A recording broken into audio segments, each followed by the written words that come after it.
King Canute on the Seashore. 100 years or more after the time of Alfred the Great, there was a king of England named Canute. King Canute was a Dane, but the Danes were not so fierce and cruel then as they had been when they were at war with King Alfred.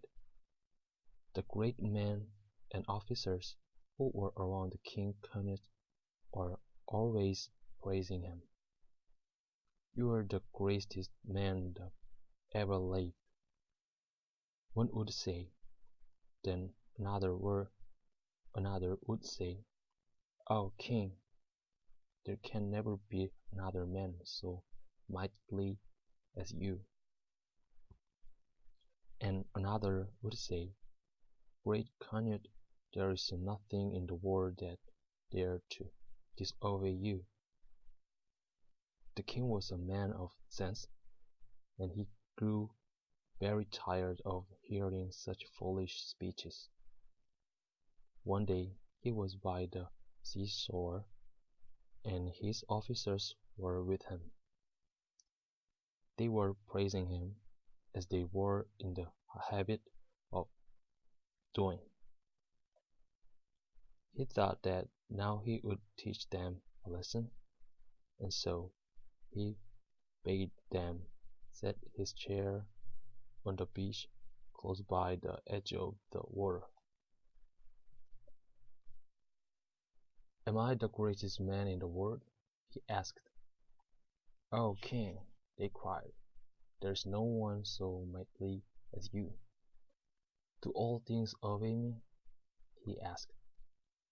"There is nothing that dare to disobey you, O King," they said. "The world bows before you and gives you honor. Will you see obey me?" he asked, and he looked down at the little waves which were lapping the sand at his feet. The foolish officers were pleased, puzzled, but they did not dare to say no. "Command it, O King, and I will obey," said one. "See," cried Canute, "I command you to come no farther. Waves, stop your lolling, and do not dare to touch my feet." But the tide came in, just as it always did. The water rose higher and higher. It came up around the king's chair, and with it not only his feet, but also his robe.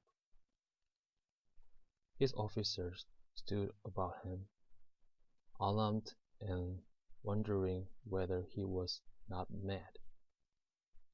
Then Canute took off his crown and threw it down upon the sand. "I shall never wear it again," he said.